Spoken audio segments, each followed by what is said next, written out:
Please subscribe my channel. Don't come to the party tonight. He doesn't want to see you, my fiancée Emily said in a casual way, like she was just telling me to grab some milk on the way home. When I asked who he was, she let out a sigh and explained that it was her boss, as if that made everything clear. Those words hit me much harder than she probably thought.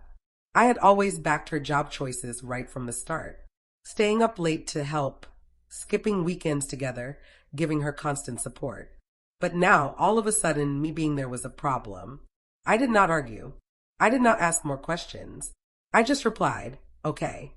Staying calm can surprise people who are waiting for a fight. She picked up her coat and was already heading out the door, sure that the talk was done. Our apartment in downtown Denver felt extra quiet after she left, like it was keeping a secret I had ignored for too long. I stood there for a bit, going over her words in my mind. It was not really about the party. It was about what mattered.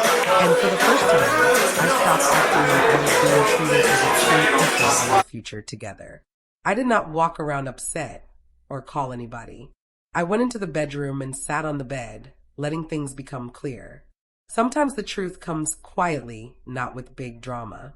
It comes with a sense of relief. I opened the closet and took out a suitcase, taking my time on purpose. I was not mad. I was done trying to bargain for my spot. I packed the basic things first, then important papers, then the stuff that meant something to me. On the dresser, the engagement ring sparkled in the light. I held it and thought about all the promises it stood for. Promises need respect from both sides to last. I put the ring back in its box and placed it in my bag. There was no big letter left behind, no text sent. Leaving quietly was not about getting even. It was about matching my life to what I deserved. I walked through the apartment one final time, seeing how little of it felt like it belonged to both of us anymore. When I locked the door after me, the click felt final, calm, right, and needed. I checked into a small hotel in another part of the city and switched off my phone. The quiet felt like fresh air. The party went on without me somewhere else. Bright lights and happy laughs hiding the uneven balance that had been building for months. I slept better that night than I had in a long time. By morning, I felt steady, not super happy, just solid. I changed my passwords, handled practical things, and got my name taken off joint accounts. Nothing felt hurried. When you know for sure, you do not rush. Around lunchtime, I turned my phone on again. Alerts came flooding in. Missed calls, texts piling up fast. First confusion, then annoyance, then worry. I did not reply. People often do not see your worth until you stop being part of their plans.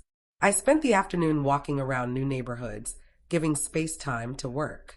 I was not running away. I was making room away from a future that had started treating me as extra. She got home late, still in her party clothes, thinking the apartment would be quiet and I would say sorry later. Instead, she saw empty spots, bare closet areas, and quiet where confidence had been. Panic spreads quickly when what you assume falls apart. My phone buzzed again. Lots of calls, messages wondering where I was, what was happening, if I meant it. I waited until things calmed down, then sent one short text. I took the ring. We need to talk later. That was all. It hit her right away. This was not a mix-up or just a bad mood. It was a choice. The apartment did not feel empty just because I left. It felt empty because the future she relied on had walked out. Quiet is not a way to punish. It is truth given without a fight. And truth can change everything around it. When we finally talked, her voice sounded different, rushed, upset. She asked why I would go without saying anything first. I told her the warning was in what she said. Being told to stay away because someone else did not want me there was not setting a limit. It was putting me lower. She tried to explain it away. Make it small, call it just work rules. I listened, then said calmly that real relationships do not push one person aside to make another feel better. The talk stayed calm, no yelling, no mean words, just honest facts spoken plainly. She asked if this ended our engagement. I said yes, not over one party, but because respect cannot wait. We hung up without fixing anything, and that was fine. Some endings do not need both to agree. They just need truth. The days after were calmer than I thought they would be. Friends reached out. I kept my answers short. I stuck to daily habits. Job, workouts, rest. The drama died down. Her texts went from mad to sorry to trying to deal. I kept my limits clear, handling details by email. Only being apart made clear what feelings had hidden. I saw how many times I had let myself come second to keep peace. How often I had called it helping her. Helping does not make you disappear. Love does not mean you have to hide. The ring stayed in my bag, reminding me that promises depend on respect.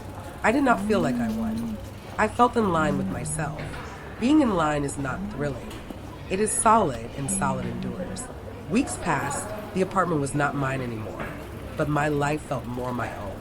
I slept better, doubted myself less, made choices easier. I was not looking for praise or someone new. I was building steady ground again. The memory of her words, "He doesn't want to see you," lost its hurt and turned into a warning I was glad I paid attention to. Leaving did not wipe out the years we had. It respected them by not letting commitment turn cheap. Limits do not make you hard. They make you clear, and clarity brings peace. Looking back, that night did not break an engagement. It showed the real one underneath. When I calmly said, "Okay," and packed up, I was not leaving to cause pain. I was paying attention to what she revealed about my role. Lesson: when someone treats you as extra to keep another person comfortable, pick yourself quietly. You do not need drama to clear up confusion. Sometimes an empty apartment says everything.